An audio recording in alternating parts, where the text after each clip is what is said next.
दोस्तों जय मां आदिशक्ति। कैसे हैं आप सब? आई होप बहुत अच्छे होंगे। आज भोलेनाथ का संदेश आपके लिए क्या है, उनका आशीर्वाद आपके लिए, आइए जानते हैं इस रीडिंग में।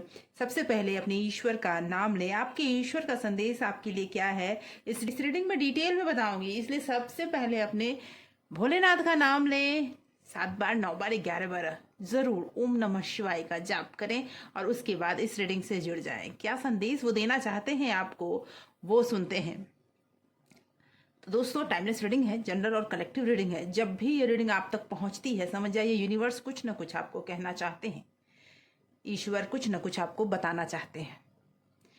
तो सबसे पहले अपने ईश्वर का ध्यान करें, भोलेनाथ का ध्यान करें। जय मां आदिशक्ति, जय माता परमेश्वरी, जय महाकाली, जय महाकाल, हर हर महादेव।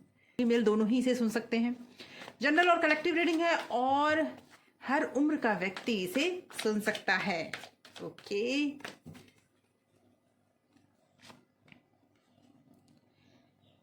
टेम्परेंस सबसे पहला कार्ड आया है, टेम्परेंस का। ईश्वर कह रहे हैं कि आप पर उनकी नजर है, उनका आशीर्वाद आपको मिला हुआ है। कहीं ना कहीं किसी दुविधा में दिख रहे हैं आप। पहले कार्ड्स ले लेते हैं, फिर मैं बताती हूँ। 2 of sword, the moon, okay okay, 9 of swords,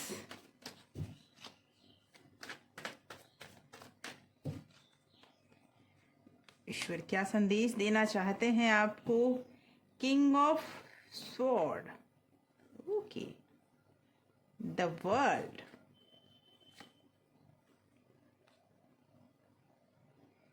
queen of pentacle,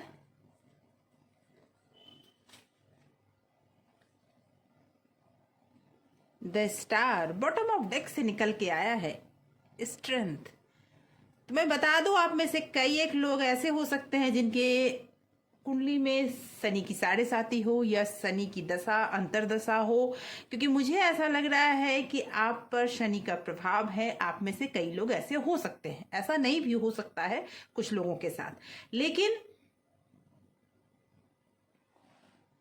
मैं ये बता दूं कि आप मानसिक तौर पे बहुत ज्यादा परेशान हैं, इन द सेंस कि आप बहुत ज्यादा पिछले कुछ टाइम से किसी बात को लेकर, किसी डिसीजन को लेकर बहुत ज्यादा परेशान है कि उस डिसीजन को लिया कैसे जाए। आपके मन में 2 बातें चल रही हैं और आप सोच रहे हैं कौन सी बातों को मैं एक्सेप्ट करूं और किसे छोड़ दूं।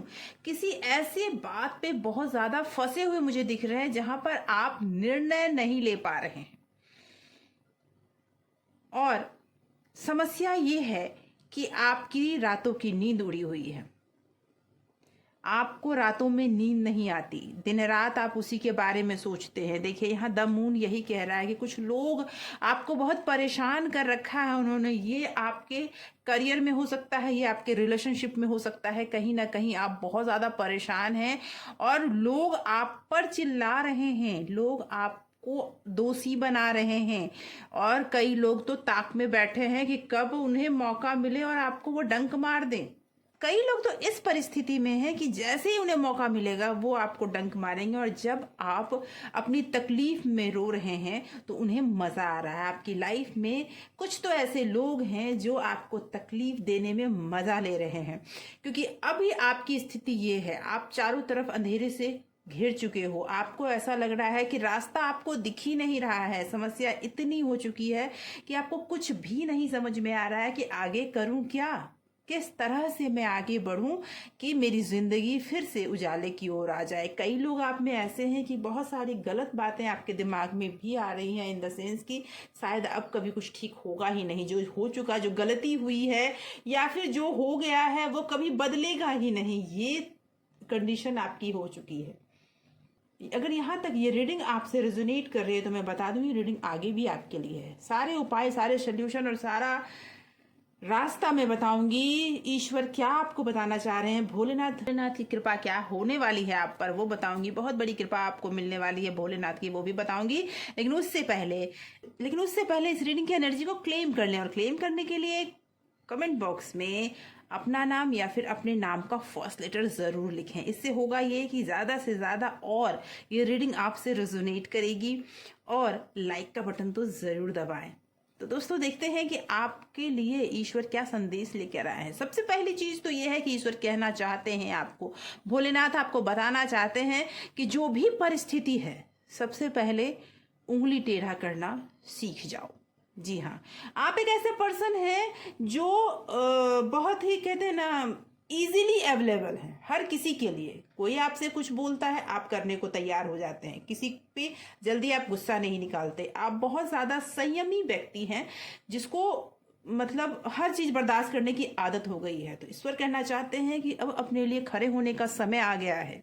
आपको खुद के लिए बोलना चाहिए, आपको खुद के लिए खड़े होना चाहिए, क्योंकि ईश्वर आपको बहुत कुछ दे रहे हैं। जो आप मैनिफेस्ट अभी कर रहे हो, जो था आपकी लाइफ में, जो भी चल रहा है, वो कार्मिक भी है। वो चीज़ें धीरे धीरे अब खत्म होगी। सिचुएशन टफ जरूर है, लेकिन आप हैंडल कर सकते हो। कैसे? तो सबसे पहले आप अपने लिए खड़े हो जाओ, अपने लिए बोलना शुरू करो। ये मत सोचो कि आपके लिए आप बोलोगे तो सेल्फिश हो जाओगे। सेल्फिश वो लोग होते हैं जब अपने लिए तो करते हैं लेकिन दूसरों का नुकसान पहुंचा के। आप अपने लिए खड़ा होना कोई सेल्फिशनेस नहीं है। खुद को बचाना सबसे पहले जरूरी है, क्योंकि ये जो परिस्थिति दिख रही है उसमें आप खुद को हमेशा हारते जा रहे हैं। सबसे पहले आप खुद को बचाना शुरू कीजिए, खुद के लिए खड़े होइए, खुद के लिए बोलिए। आपका सेल्फ रिस्पेक्ट सबसे बड़ा है। जी हाँ दोस्तों, और ये सेल्फ रिस्पेक्ट ईश्वर कह रहे हैं कि आपको मिलना चाहिए। वो आशीर्वाद के रूप में आपको देना भी चाहते हैं। आने वाले टाइम में कुछ नई अपॉर्चुनिटीज भी आपको मिलने वाली है, और जिसमें नेम और फेम भी दिख रहा है। लेकिन अभी फिलहाल आपको हिम्मत नहीं हारनी है और मेहनत ज्यादा करना है। स्ट्रेंथ का कार्ड ये बताता है कि आपको ऐसी परिस्थिति में आप बिल्कुल जीते हुए, परिस्थितियां बिल्कुल ये ऐसी है जिसमें आपको लग रहा है कि आप हार रहे हो, लेकिन ईश्वर कह रहे हैं कि तेरी जीत के लिए तेरे पीछे मैं बैठा हूं, तू क्यों चिंता करता है। भोलेनाथ आपसे ये कह रहे हैं, सुनने का तो प्रयास कीजिए कि तेरी जीत के लिए पीछे मैं बैठा हूं, तू क्यों चिंता करता है या करती है। क्योंकि ईश्वर जब भी किसी का भाग्य लिखते हैं तो चूक नहीं करते, उसमें बैलेंस हमेशा होता है।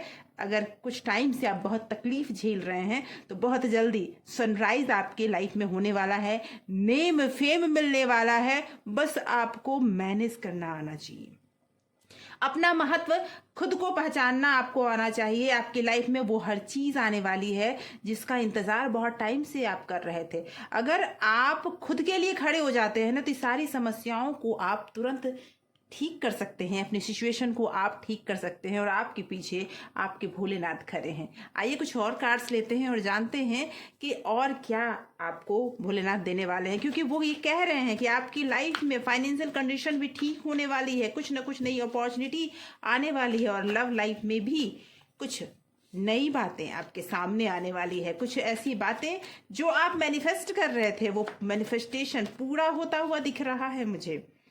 लेकिन इस चक्रव्यूह से निकलने का रास्ता आपसे ही होकर जाता है। ओके, यस, कोई बहुत बड़ा षड्यंत्र आपके पीछे रच रहा है, कोई बहुत बड़ी बातें आपसे छुपाई जा रही है। The high priestess, 7 of pentacle and okay 8 of swords and king of wand. अब हो ये रहा है कि आपके पीछे कोई पीठ पीछे षड्यंत्र कर रहा है, चाहे वर्क प्लेस पे हो चाहे घर में हो, लेकिन हो जरूर रहा है जिसे आपने अभी तक पहचाना नहीं है। आप पास्ट में उलझे हुए हो, आपको लग रहा है कुछ पास्ट में ऐसा हुआ है जिसकी वजह से आप बहुत ज्यादा परेशान हो सकता है आपने कोई गलती की हो जिसकी वजह से आपको लग रहा हो कि मेरी लाइफ बर्बाद हो चुकी है या हो रही है, या कुछ ऐसी बातें हुई है जो आप सामने देख ही नहीं पा रहे हो, या फिर बहुत कुछ आपके सामने है आप देखना ही नहीं चाहते हो। क्योंकि आप देखिए 8 ऑफ स्वॉर्ड्स ये कहता है कि आप बस आपके सामने ही सब कुछ है, लेकिन आप आगे बढ़ो। थोड़ी मेहनत तो करनी पड़ेगी ना, थोड़ा आगे बढ़ना पड़ेगा, थोड़ा अवेयर होना पड़ेगा। और जैसे ही आप अवेयर होगे, थोड़ा आगे बढ़ोगे, आपके हाथों में वो जो शक्ति है कि आप अपने जीवन की बागडोर खुद संभाल सकते हो। इसलिए अपने जीवन की बागडोर को खुद संभालें, एक्शन लें, क्योंकि आप एक्शन लेते हुए नहीं दिख रहे थे। आप सिर्फ परेशान हो रहे हो, आप सिर्फ अपनी स्थिति पे रो रहे हो। एक्शन लेने ईश्वर बोल रहे हैं कि अब आप पास्ट में मत फंसे रहो, अब आप आगे बढ़ो, और आगे बढ़ो, जो भी आपके सामने है उससे लड़ो। जब आप स्थिति से लड़ोगे ना तो आप जीतोगे। किंग ऑफ वैंड, एक्शन लेने का कार्ड है। आप एक्शन लोगे, आप जीतोगे, अपनी परिस्थिति पे विजय पाओगे, ये भोलेनाथ आपसे कहना चाह रहे हैं।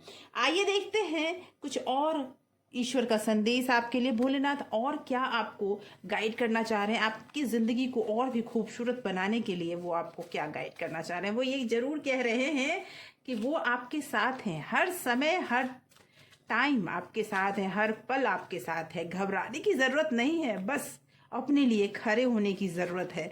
निश्चिंत हो जाएं अपने फ्यूचर के लिए। जीवन के अंधकार से निकलकर आप रोशनी की तरफ जा रहे हैं। बस अब आपको ज़्यादा परेशान होने की ज़रूरत नहीं। अब देखिए, ईश्वर ने ये आपको संदेश भेजा है कि जीवन का अंधकार अब बस खत्म होने पर है, अब आप रोशनी की तरफ जा रहे हैं, इसलिए परेशान होने की बात नहीं है। कोई आपका बुरा करना चाहता है, लेकिन आपके इष्ट ऐसा होने नहीं दे रहे हैं। थैंक यू बोलिए अपने इष्ट का। तो मैंने पहले ही कहा कि आपके पीठ पीछे षड्यंत्र हो रहा है। भोलेनाथ आपके ईश्वर आपके पीछे खड़े हैं और कहना चाहते हैं, मैं पीछे खड़ा हूं, तू क्यों टेंशन लेता है, तू आगे तो बढ़। तो कितने भी षड्यंत्रकारी क्यों ना हो, कोई बुरा क्यों ना करना चाहता हो, आपके ईश्वर आपका साथ दे रहे हैं। आप आगे बढ़ते जाएंगे, हर बुराई से जीतेंगे। ख्याली पुलाव मत बनाओ। हो सकता है कहीं ना कहीं आप ये सोचते हो, ये कर लूँ, वो कर लूँगा या कर लूँगी, उसके बाद ये हो जाएगा, उसके बाद वो हो जाएगा, मैं ये कर सकता हूँ, कर सकती हूँ। इस तरह के दिन भर सिर्फ ख्याली पुलाव बनते हैं। एक्शन तो कुछ आप ले ही नहीं रहे हैं। एक्शन लेने की बात हो रही है। आप में वो सब कुछ है जो आपको जीतने में मदद कर सकता है। बस आपको उठकर चलने की ज़रूरत है। ओके, ये हार मानने का समय नहीं है। अगर आपको लगता है कि आप ऐसे समय में हार मान के बैठ जाएंगे तो सारा काम बन जाएगा, तो यह हार मानने का समय नहीं है। अपने सपनों की दिशा में बढ़ते रहने का समय है। आप जैसे जैसे आगे बढ़ते जाएंगे वैसे वैसे आपको रास्ते मिलते जाएंगे। आप आगे बढ़ना तो शुरू कीजिए, आपका हर सपना साकार होगा, ये कह रहे हैं ईश्वर।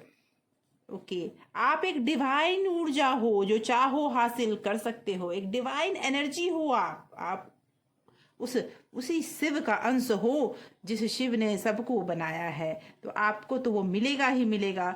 बस थोड़ा सा आपको एक्टिव होकर अपने लिए काम करना होगा। अपने आत्मा की आवाज़ सुनो। अगर आपको लगता है कि आपको कोई सही सलाह नहीं दे पा रहा है, या फिर आपको हर किसी पे आपको शक होता है, डाउट होता है, तो मैं ये ज़रूर बोलूँगी कि आप हर रोज़ 10 मिनट सुबह सवेरे बैठकर भोलेनाथ का ध्यान करें। जिस भी ईश्वर का आप ध्यान करते हैं, ध्यान करें और 10 मिनट तक बस कुछ नहीं, उनका नाम जाप आंखें बंद करके करते रहे। कोई पूजा पाठ की बात नहीं मैं यहाँ कर रही हूँ। बस आप अपने ईश्वर का 10 मिनट जाप करें और उस 10 मिनट के बाद आंखें बंद करके महसूस करें कि वो ईश्वर आपके सामने आके बैठ चुके हैं और वो आपसे कुछ कहना चाहते हैं। जो वो कहना चाहते हैं वो सुनने का प्रयास करें। आपको अपने हर सवाल का जवाब मिल जाएगा। आपको ये पता चल जाएगा कि आपके अंदर की आवाज़ आपको किधर ले जाना चाहती है। ओके, पैसा आपकी ज़िंदगी में दस्तक दे रहा है। अगर आपको लग रहा है कि आप कहीं ना कहीं फाइनेंशियली लॉस से गुजर रहे हैं, तो बस अब वो आने वाला है, दस्तक दे रहा है, रास्ते खुल रहे हैं। तो ऐसे ही मैं ये ज़रूर बोलूँगी कि आपकी जो स्थिति है ना, उसमें सुधार बहुत जल्दी होने वाला है। लेकिन उसके लिए सबसे पहले नेगेटिव चीज़ों को छोड़िए। आपके लाइफ में ही नहीं, सबके लाइफ में प्रॉब्लम्स आते हैं। प्रॉब्लम्स आना तो ज़रूरी है। ईश्वर कभी गलती नहीं करते हैं। उन्होंने आपके लाइफ में खुशियां भी लिखी है और आगे बढ़ने का रास्ता भी लिखा है, और हर तरह से वो आपका साथ भी देना चाहते हैं। थोड़ा संयम आपको चाहिए, हड़बड़ाइए नहीं, बस अपने लिए काम करना शुरू कर दीजिए, एक्शन लेना शुरू कर दीजिए। ऐसे ही कुछ खास सवालों के जवाब हमेशा लेकर आती हूँ। चैनल को सब्सक्राइब ज़रूर कीजिए। एक लाइक तो बनता है दोस्तों, लाइक बटन जरूर दबाइए। अगर आपने सब्सक्राइब कर रखा है तो बहुत बहुत धन्यवाद आपके प्यार और सपोर्ट के लिए। Thank you so much for watching.